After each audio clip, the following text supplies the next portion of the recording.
राजकुमारी चंद्र किरण इतनी सुंदर थी कि सातों द्वीपों में उसके समान दूसरा कोई नहीं था। उसकी सुंदरता ऐसी कि चंद्रमा भी उसके सामने शर्मा जाए, नयन नक्श ऐसे कि हिरणी भी उसके सामने पानी भरे। राजकुमारी चंद्र किरण जब चलती तो उसकी मदमस्त चाल देखकर नागिन को भी अपनी चाल व्यर्थ लगती। उसके चेहरे की लालिमा के सामने पुष्प भी लज्जा जाते। नंद नगर पर वीरसेन नामक राजा राज्य करता था। राजा का सुंदर नाम का एक बेटा था। सुंदर, बड़ा, रूपवान, बलशाली और बुद्धिमान था। एक दिन नंद नगर में एक सौदागर आया। पुराने जमाने में राजा महाराजाओं को खुश करने के लिए सौदागर एक से बढ़कर एक अद्भुत, अद्वितीय और निराली वस्तुएं लेकर आते थे। सौदागर को आया देख राजकुमार सुंदर ने पूछा, बताओ सौदागर, अब की बार क्या नया लाए हो? सौदागर ने जी प्रभु कहते हुए राजकुमार सुंदर को एक फोटो दिखाई। वो फोटो विश्व सुंदरी राजकुमारी चंद्र किरण की थी। जब राजकुमार ने उसे देखा तो देखता ही रह गया। इतनी सुंदर स्त्री उसने अपने जीवन में तो क्या, अपने सपनों में भी नहीं देखी थी। राजकुमारी के नैन नक्श देखकर राजकुमार अपनी सुध बुध खो बैठा। ध्यान टूटा तो उसने सौदागर से पूछा, कौन है ये सुंदरी? तब सौदागर ने उसे बताया कि हे राजकुमार, 7 समुंदर पार एक कंचनपुर नाम का शहर है, जहाँ इंद्रसेन नाम का निर्दयी राजा राज करता है, जो छोटे से छोटे अपराध के लिए मृत्यु दंड देता है। ये सुंदरी उसी की पुत्री राजकुमारी चंद्र किरण है। राजकुमार ने खुश हो सौदागर को बहुत से हीरे जवाहरात इनाम के तौर पर देकर विदा किया और अपने मन में विचार किया, जब तक यह स्त्री उसे नहीं मिल जाती उसका जीना व्यर्थ है। अगर वो है तो सब है, वो नहीं तो कुछ भी नहीं, चाहे मुझे इसके लिए कुछ भी कर गुजरना पड़े। पर अब तो बस राजकुमारी चंद्र किरण को हासिल करना ही मेरे जीवन का इकलौता मकसद है। उसने तुरंत राजसी वस्त्र त्याग दिए और भगवा बाणा धारण कर लिया और एक साधु का भेष बना जंगल की ओर चल दिया। जब राजकुमार के जंगल में जाने का समाचार राजा को मिला तो वो राजकुमार के पास आया और बोला, बेटा, ऐसा क्या दुख हो गया तुझे जो तू राजसी जीवन छोड़ एक फकीर बनने चला? हमारे बुढ़ापे का सहारा और होने वाला राजा है तू, फिर ये कदम क्यों? अपने पिता की बात सुनकर राजकुमार बोला, पिताश्री, आपसे हाथ जोड़कर विनती है, मेरी बात ध्यान से सुनना। मेरे मन में अब चंद्र किरण बस चुकी है, मुझे उसके सिवाय और कुछ भी नहीं दिखता। राजा बोला,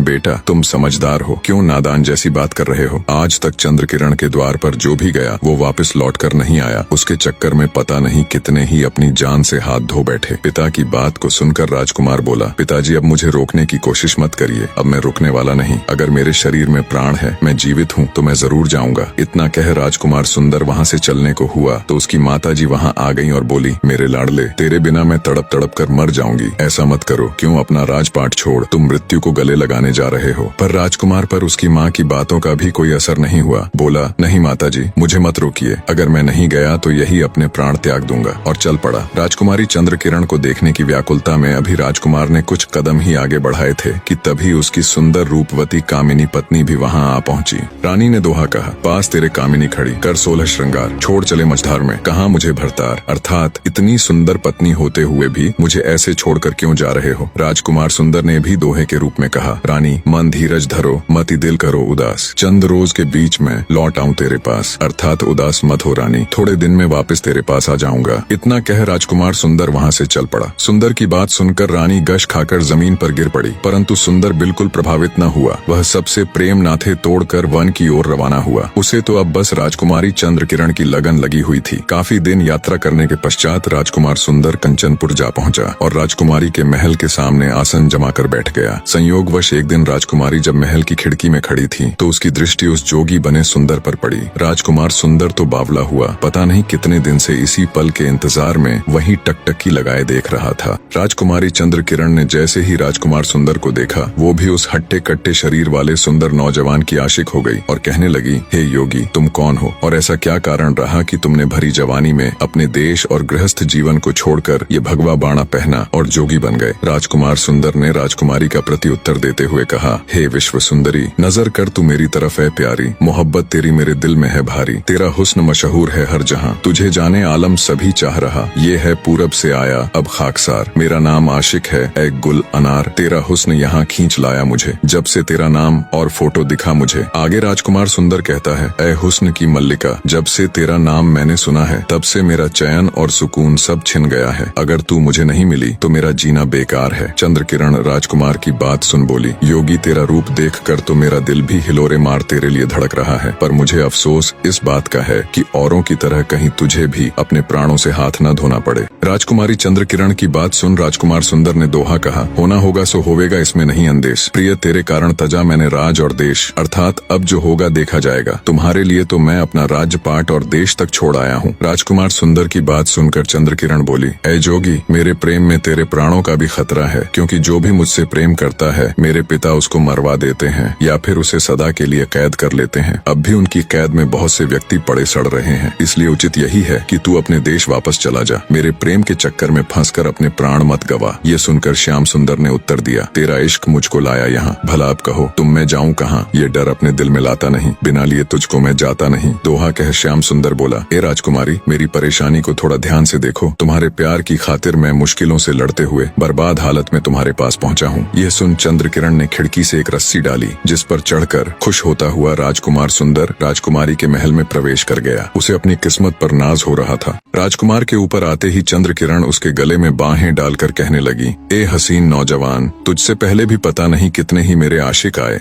और मेरे पिता के दंड की भेंट चढ़ गए, कितने ही मौत के घाट उतार दिए गए, कितने ही जेलों में बंद पड़े हैं, पर पता नहीं क्यों न कभी किसी के लिए मेरे अंदर के जज्बात जागे और न ही उनकी सजा पर मेरा हृदय पसीजा। पर तुम्हारी बात कुछ और है, तुम उन सबसे अलग हो। तुम पहली नजर में ही मुझे भा गए। राजकुमारी चंद्रकिरण के मुख से अपने लिए इतनी प्रशंसा सुनकर राजकुमार सुंदर भी गदगद हो गया। उसे अपनी किस्मत पर यकीन नहीं हो रहा था कि राजकुमारी चंद्रकिरण उसे इतनी आसानी से मिल जाएगी। दोनों का इश्क परवान चढ़ने लगा। अब तो राजकुमार सुंदर ऐसे ही हर रात को राजकुमारी चंद्रकिरण के पास आता और सुबह होने के करीब होती तो रस्सी के सहारे उतरकर चुपचाप दबे पांव महल से चला जाता। कुछ दिन तो सब ठीक ठाक चलता रहा। दोनों रात में मिलते और प्रेम लाप करते। इस तरह दोनों को ऐशो आराम करते करते बहुत दिन बीत गए। पर फिर एक दिन रात के अंतिम पहर में जब राजकुमार सुंदर वापस जाने लगा तो कोतवाल ने उसे देख लिया और कहा, कौन है तू जो आधी रात को राजकुमारी के महल से आ रहा है? क्या चुराया है तूने? राजकुमार सुंदर ने माफी मांगते हुए कहा, नहीं कोतवाल साहब, मैं कोई चोर नहीं हूँ। पर कोतवाल पर उसकी बातों का कोई असर नहीं हुआ और तुरंत सिपाहियों को बुला उसे पकड़वा दिया और कहा, ले जाओ इस बदमाश को, इसने सारी प्रजा को परेशान कर रखा है। सुबह हुई तो राजकुमार सुंदर को राजा के सामने राज दरबार में पेश किया गया। कोतवाल ने राजा से कहा, महाराज, यह बहुत बड़ा चोर है। रात यह महल में चोरी करने गया था। जब यह उतर कर जा रहा था तो मैंने इसे पकड़ लिया। राजा ने कोतवाल को शाबाशी देते हुए उसकी तारीफ की। फिर सिपाहियों को आदेश दिया, ले जाओ इस बदमाश को और बंद कर दो सबसे अंधेरे वाले कमरे में, और सुबह शाम इसको खाने की बजाय 50-50 कोड़े मारे जाएं। राजा का आदेश सुन तुरंत सिपाही राजकुमार सुंदर को पकड़ ले गए। जब यह बात चंद्रकिरण को पता लगी कि उसके प्रेमी को राजा ने कैद कर लिया है और राजा ने सख्त सजा की आज्ञा दी है तो वह बेहोश होकर गिर पड़ी। राजकुमारी चंद्रकिरण को जब होश आया तब विलाप करते हुए कहने लगी, हाय मेरे दुराचारी निर्दयी पिता ने मेरे प्राणों से भी प्यारे साजन को कैद कर लिया है। बिना मेरे साजन के ये नीरस जिंदगी मुझे भी नहीं जीनी। मैं आग में कूद कर अपने प्राण त्याग दूंगी। जब दासी ने राजकुमारी चंद्रकिरण के मुख से ये बात सुनी तो वो घबरा गई और उसको धीरज धरने के लिए कहने लगी। तब चंद्रकिरण बोली, हे सखी, मैं किस प्रकार धीरज धरूं? मुझे पिया के बिना कुछ भी अच्छा नहीं लगता। इस प्रकार चंद्रकिरण हर समय राजकुमार श्याम सुंदर के विरह में व्याकुल होकर रोती रहती। अब मैं यहाँ का किस्सा समाप्त करके राजकुमार श्याम सुंदर की पहली पत्नी का हाल बताता हूँ। रानी भी अपने पति के विरह में बुरी तरह व्याकुल रहती थी और अपना एक एक दिन राजकुमार सुंदर के इंतजार में काट रही थी। एक दिन की बात है कि रानी अपनी चित्रसारी में सो रही थी कि अचानक उसने एक सपना देखा कि एक बच्चा रानी से कह रहा है, रानी, तेरा पति श्याम सुंदर कंचनपुर में कैद हो गया है। ये स्वप्न देखकर रानी एकदम चौंक कर उठकर बैठ गई और व्याकुल होकर चिल्ला चिल्ला कर रोने लगी। हाय,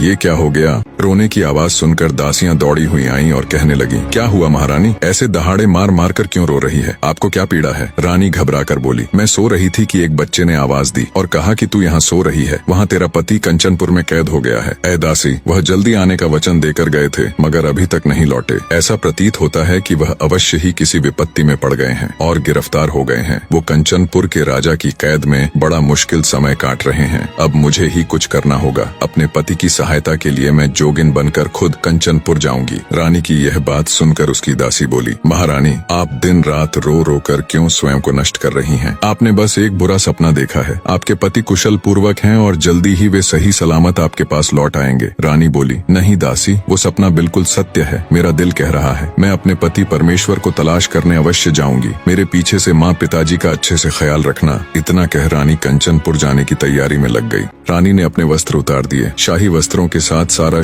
श्रृंगार जेवर भी उतार भगवा वस्त्र पहन जोगन के भेष में आ गई। फिर हाथ में वीणा लेकर वह जंगल की ओर चल पड़ी। अपने पति की तलाश में निकली रानी बहुत दिनों तक शहरों जंगलों की खाक छानते छानते कंचनपुर जा पहुंची। वहां जाकर उसने लोगों से अपने पति का हाल पता किया तो लोगों ने बताया कि उसे तो राजा ने चोरी करने के अपराध में कैद कर लिया है। यह सुनकर रानी बहुत घबराई और सोचने लगी कि अब क्या उपाय करना चाहिए जिससे प्राणनाथ को स्वतंत्र कराया जा सके। कुछ सोच विचार कर जब रानी ने वहां के लोगों से राजा के बारे में पूछा कि राजा को किस चीज का शौक है, तब लोगों ने बताया कि राजा को संगीत सुनने का बहुत शौक है। यह सुनकर रानी के मन को धीरज बंधा क्योंकि गायन विद्या में वह निपुण थी। अब रानी ने शहर के प्रमुख स्थानों पर जाकर गाना प्रारंभ कर दिया। थोड़े दिनों में ही वह प्रसिद्ध हो गई। एक दिन शाम के समय वह किसी उद्यान में खड़ी वीणा हाथ में लिए रागिनी अलापने लगी। वहां मौजूद भीड़ ने जोगन बनी रानी की खूब तारीफ की। जोगन जहां भी जाती उसकी मधुर वाणी और सुंदर शायरी से लोगों की भीड़ जमा हो जाती। लोग उसकी गायन विद्या की तारीफ करते नहीं थकते। उड़ते उड़ते जोगन की प्रशंसा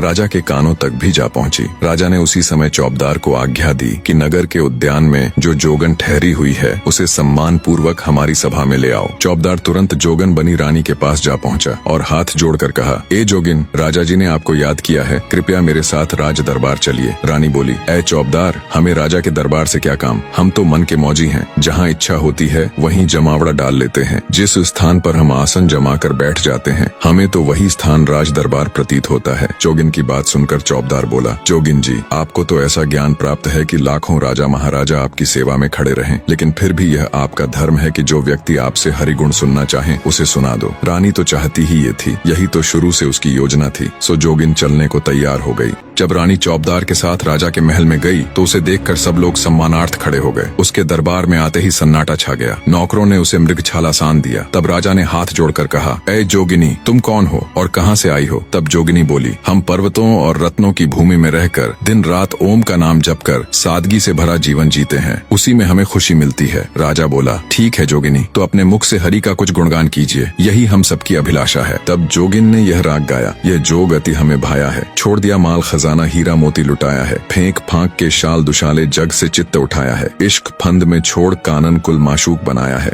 धीरज धर्म सब छोड़ दिया जब मजा फकीरी पाया है, जंगल में अब रहता है दिल बस्ती से घबराया है, चाक गिरेबा करके अपना आहें भरना चाहा है, रतन लाल अब इश्क रैन दिन सब ये खेल खिलाया है। जोगिन बनी रानी की ये रागिनी सुन पूरी सभा तालियों की गड़गड़ाहट से गूंज उठी। राजा भी अपना आसन छोड़ खड़ा हो रानी की इस अद्भुत रागिनी को अपनी तालियों के साथ सम्मान देता है। राजा की खुशी देख रानी को अपना मकसद पूरा होता हुआ दिखता है। जोगिन का राग सुन राजा खुश हो जोगिन से कहता है, जोगिन, तुम्हारा राग सुनकर बेहद खुशी हुई। बहुत दिनों के बाद मेरा दिल इतना खुश हुआ है। मांगो जो भी तुम मांगना चाहो, आज मेरा हृदय बहुत खुश है। तुम जो भी मांगोगी मैं अवश्य दूंगा। ये सुनकर जोगिन ने कहा, हे राजा, मेरा पति तुम्हारी बेटी चंद्रकिरण के प्रेम में फंसकर यहाँ आया और तुमने उसे कैद कर लिया है। मैं उसको मांगती हूँ कि तुम उसे छोड़ दो और अपनी बेटी चंद्रकिरण की शादी उसके साथ कर दो। राजा वचनबद्ध हो चुका था। पुराने समय में वचन से बढ़कर कुछ नहीं होता था। अतः राजा ने जोगिन की बात मान ली। उसने सुंदर को स्वतंत्र कर दिया